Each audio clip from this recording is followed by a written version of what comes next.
किसी ने बड़े कमाल की बात कही है कि खिचड़ी अगर बर्तन में पके तो बीमार आदमी को ठीक कर देती है और अगर दिमाग में पके तो ठीक आदमी को बीमार कर देती है। तो नमस्कार दोस्तों, मैं जितेंद्र मेहरा लेके आया हूँ आपके लिए एक और छोटी सी कहानी। तो दोस्तों, ये कहानी एक गुरु की है। वो उस गुरु के पास में 10 शिष्य होते हैं। तो वो 10 शिष्य उनके पास में आश्रम पर ही रहते हैं, वहीं खाते हैं, वहीं पीते हैं, वहीं ज्ञान अर्जन करते हैं। तो दोस्तों, कुछ दिन वहीं रहते हैं। तो इनमें 10 में से एक की बहन की शादी होती है। तो वो जाता है और गुरुजी से बोलता है, गुरुदेव मेरी बहन की शादी है और मुझे घर पर जाना है और आप भी चलिएगा।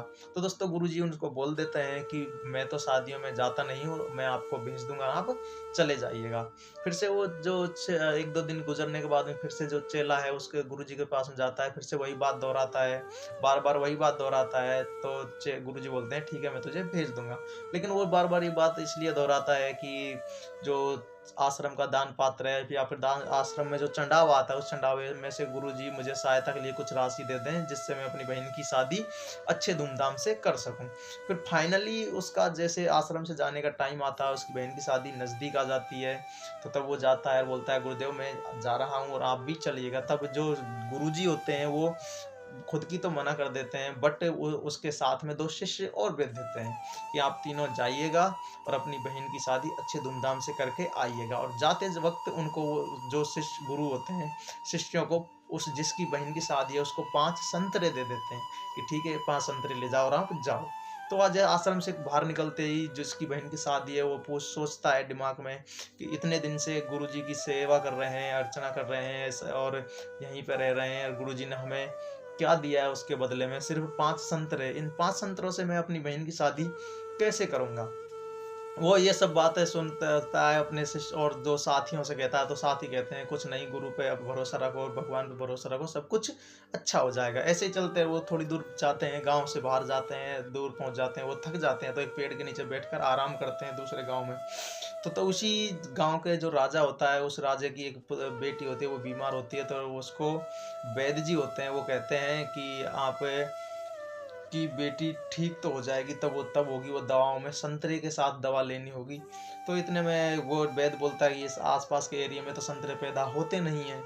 तो जो राजा जी होते हैं अपने मंत्रियों को, सिपाहियों को आदेश दे देते हैं कि आप जाइएगा और कहीं से भी संतरे ढूंढ कर लेके आइएगा। जैसे संत मंत्री जो हैं वो जाते हैं तो उनको वो आवाज़ मारते हैं, किसी के पास संतरे हैं क्या, किसी के पास संतरे हैं क्या, किसी के पास संतरे हैं क्या।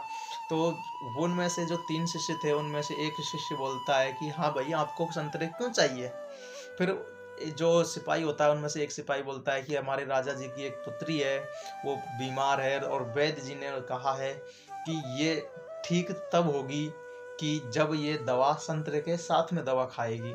तो फिर वो जो सिपाही होते हैं कि वो उनको उठाकर साथ में ले जाते हैं और राज दरबार में लेकर पहुंच जाते हैं। और जो राजा जी हैं, उनकी पुत्री संतरे के साथ में दवा खाती है और वो ठीक हो जाती है। जो जैसे ही उसकी पुत्री ठीक होती है तो राजा जी बड़े प्रसन्न होते हैं, और वो उन शिष्य को जिन्होंने संतरे दिए थे उनको उसके 5 संतरों के बदले में ढेर सारा धन दे देते हैं, ढेर सारे सोने चांदी के आभूषण दे देते हैं और वो उनको इज्जत से भेज देते हैं। तो जैसे वो अपने घर जाता है, घर जाकर अपनी बहन की शादी अच्छे बड़े धूमधाम से करता है। और फिर बहन लास्ट में बहन की विदाई के समय उसको वो बातें याद आती हैं, जो बातें उसने अपने गुरु के बारे में सोची थी, अपने मन में लाया था कि मैं इन 5 संतरों से कैसे शादी करूँगा। गुरुदेव के पास में इतने दिन बिताए, इतने काम किए, उनके इनकी सेवा की, उसके इससे बदले में गुरुजी ने हमें क्या दिए? सिर्फ 5 संतरे।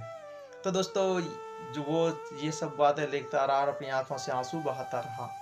तो दोस्तों, ये छोटी-सी कहानी है, लेकिन इसका सार बहुत बड़ा है कि हम इस दुनिया में हमें उस पर भरोसा रखना चाहिए जिसने हमें भेजा है। हम उस पर भरोसा तो करते हैं, लेकिन हम उसको कोसते हैं कि भगवान ने मेरा ये नहीं किया, भगवान ने मेरा ऐसा नहीं किया, भगवान ने मेरा वैसा नहीं किया। दोस्तों, हमारे सिस्टम जो हमारा जो प्लानिंग है उसमें गलती हो सकती है, उसमें गड़बड़ी हो सकती है, लेकिन उसके प्लान में और उसके सिस्टम में बिल्कुल गलती नहीं है। उसके घर देर है लेकिन अंधेर नहीं दोस्तों, किसी ने सही ठीक कहा है। तो दोस्तों, मैं आपसे बस इस कहानी के द्वारा मैं इसमें यही कहूँगा कि बस आप उस पर भरोसा करो जिसने हमें इस दुनिया में भेजा है, अपनों पर भरोसा करो जिन्होंने हम वो जो हमें इस दुनिया में लेकर आए हैं। तो दोस्तों इसी बीच में आपसे फिर से वही बात कहना चाहूँगा कि अपनों के आशीर्वाद और अपनों माँ बापों के प्यार प्रेम और आशीर्वाद के साथ कर दिखाओ कुछ ऐसा जो दुनिया करना चाहे आपके जैसा। और दोस्तों हाँ, इसी प्रकार की कहानी सुनने के लिए बने रहे मेरे चैनल पर और चैनल को सब्सक्राइब कर ले। घंटी वाला जो आइकन है, जो घंटी वाला निशान है, ये ज़रूर दबा लें। रोज़ सुबह 10 बजे आपको इसी तरीके की कहानी मैं आपको लिए लेकर आऊँगा। दोस्तों बने रहे चैनल पर हमेशा के लिए। नमस्कार दोस्तों, इतना टाइम देने के लिए।